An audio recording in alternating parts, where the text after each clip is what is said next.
सलाम, नमस्ते, सत श्री अकाल। मैं हूं रजा और आप देख रहे हैं रजा ग्राफी की मिडिल ईस्ट स्पेशल रिपोर्ट। दोस्तों, जिस तरह से ईरान से खौफ खाता है इजराइल, ठीक वैसे ही इजराइल अब तुर्की की ताकत से परेशान है।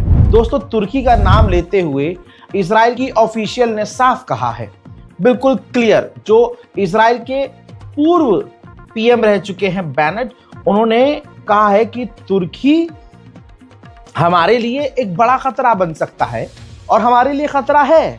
हमारे लिए तुर्की ईरान की तरह है, जैसे ईरान हमारे लिए खतरा है, ठीक वैसे ही तुर्की हमारे लिए खतरा बन रहा है। साथ में उन्होंने ये भी कहा कि तुर्की हमें घेरने की कोशिश कर रहा है, यानी तुर्की इजराइल को घेरने की कोशिश कर रहा है। दोस्तों, दूसरी तरफ इजराइल को बड़ा झटका भी लगा है।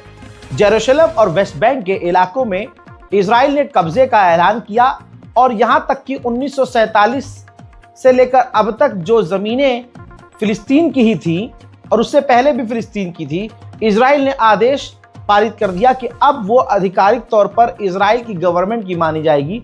इन तमाम फैसलों पर अब टोटल लगभग 80 देशों ने, 80 जिसमें यूरोपियन देश भी हैं, कुछ अमेरिकन देश भी हैं, दोस्तों सबने मिलकर इजराइल के इस कदम की निंदा की है। हजरात, मैक्सिको की राष्ट्रपति को आपको पहचानना होगा और इनको सलाम करना होगा। और आपको बताऊं, ये शॉकिंग खबर है।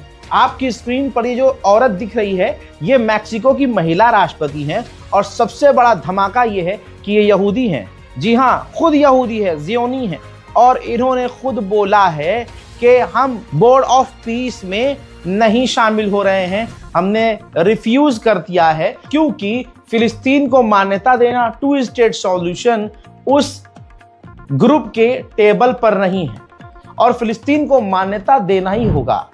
लिहाजा हम इसी वजह से, क्योंकि वहां पर फिलिस्तीन का कोई मुद्दा ही नहीं है, तो हमने रिफ्यूज कर दिया है, बोर्ड ऑफ पीस में मैक्सिको शामिल नहीं होगा।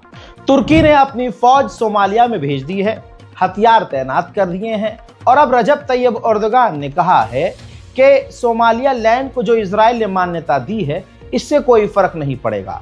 हाँ, दूसरी तरफ हालात जरूर बिगड़ेंगे। Biz bölgenin sorunlarına yine bölge ülkelerinin çözüm geliştirilmesini ve Afrika boynuzunun yabancı güçlerin mücadele alanına çevrilmemesi gerektiğine inanıyoruz. Bu minvalde İsrail'in Somaliland'i tanımasının ne Somaliland'e ne de Afrika boynuzuna faydası olmadığını tekrar vurgulamak istiyorum. अब मैं आपको ऐसी खबर दूंगा जिस खबर पर आपको यकीन नहीं होगा, लेकिन दिल बड़ा खुश होगा और आप अंदर ही अंदर कहेंगे, यार ये तो जलवा सही में ईरान दिखा रहा है। बहरहाल, अभी मैं ईरान का नाम नहीं लेना चाह रहा था, लेकिन ठीक है, कोई बात नहीं है। खबर ये है, आपकी स्क्रीन पर ये जो व्यक्ति है, ये इजराइल का पूर्व चीफ ऑफ स्टाफ है और दोस्तों सीनियर एडवाइजर है नेतन्याहू का। ठीक है, सीनियर एडवाइजर यानी नेतन्याहू का काफी करीबी और पूर्व चीफ ऑफ स्टाफ रह चुका है। ठीक, ये इजराइल के अंदर मरा हुआ मिला है अपने घर में। जी हां, मरा हुआ मिला है। जैसा काम अमेरिका और इजराइल ईरान के साथ करते थे, धोखे से वैज्ञानिकों को मारना, ईरानी नेताओं को मारना, ठीक ऐसी ही तस्वीर अब इजराइल से भी आना शुरू हो चुकी है। दोस्तों, रमजान का जैसे ही कंफर्मेशन आया कि रमजान आज से शुरू, अरब में चांद देख लिया गया, इजराइल ने अपने तमाम हरामीपनों का एग्जाम्पल देते हुए बैतुल मुकद्दस के इमाम को गिरफ्तार कर लिया है, मस्जिद अल अक्सा के इमाम को गिरफ्तार कर लिया है।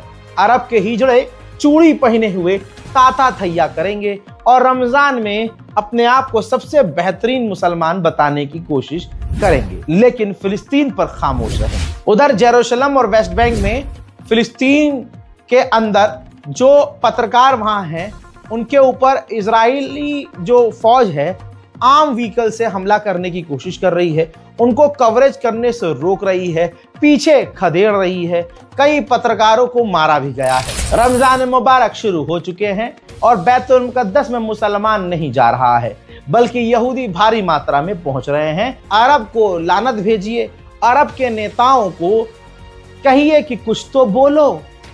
हजरात, फ्रांस की एक हरामी एमपी ने कहा है, महिला एमपी है, मुंह देख लीजिए, ऐसा लगता है छिली हुई मुर्गी जबरदस्ती पेंट करके खड़ी हो गई है। इसने कहा है हम ऐसा कानून ला रहे हैं कि अगर कोई बोलेगा फ्रॉम रिवर टू सी फलस्तीन विल बी फ्री, तो उसको सजा हो जाएगी। ये अब खुलकर सामने आ गया है कि सऊदी अरब और यूएई के बीच दुश्मनी हो गई है, बिल्कुल टकराव पैदा हो गया है, क्योंकि अब डोनाल्ड ट्रंप ने भी कंफर्म कर दिया है। डोनाल्ड ट्रंप ने कहा कि मैं इकलौता ऐसा इंसान हूं जो यूएई और सऊदी अरब के बीच सेटलमेंट दोस्ती करवा सकता हूं। Involved in the rift between UAE and Saudi Arabia? No, I'm not. I would be. I would be. Well, I can settle it very easily, but they do indeed have a rift, and we can get it settled very easily. I settle wars. I settle a lot of rifts between countries. You've been noticing, right? That's an easy one to settle. उधर Lebanon की government ने Hezbollah को फिर से 4 महीने का समय दिया और कहा कि 4 महीने के अंदर आप हथियार डाल दो। तुरंत प्रभाव से हिजबुल्लाह ने भी मुंह में मुद्द दिया और कह दिया कि हम हथियार नहीं डालेंगे। पहली बार Ayatollah Sayyid Ali Khamenei, supreme leader of Iran, ने एप्स्टीन फाइल पर बहुत सटीक और सोच वाली बात कही है। उन्होंने कहा कि ये जो एप्स्टीन आइलैंड है, ये तो सिर्फ एक छोटा सा एग्जाम्पल है, गुनाहों का एग्जाम्पल है। ऐसे भ्रष्टाचार, गुनाह, पाप, क्राइम के दस्तावेज आने वाले समय में भरपूर रूप से खुलेंगे। जो गुनाह और पाप और ऐसी चीजें आज हो रही हैं, आने वाले समय में बाद में सामने और आएंगी। सैटेलाइट इमेज से खुलासा हो रहा है कि कतर के अंदर अमेरिका ने अपने 19 टैंकर, यानी ऐसे जहाज जो उड़ते उड़ते एक साथ एक जहाज कई सारे फाइटर जेट को रिफ्यूल कर सकता है, ऐसे 19 टैंकर कतर के अंदर अमेरिका ने तैनात किए हुए हैं। अमेरिका के वाइस प्रेसिडेंट ने फिर से अपने बेइज्जती को कंफर्म करते हुए कहा कि डोनाल्ड ट्रंप की रेड लाइन को और बातों और शर्तों को अभी भी ईरान एक्सेप्ट नहीं कर रहा है। ईरान से डील करना मुश्किल है, ईरान को मनाना, समझाना, उससे बात करना मुश्किल है।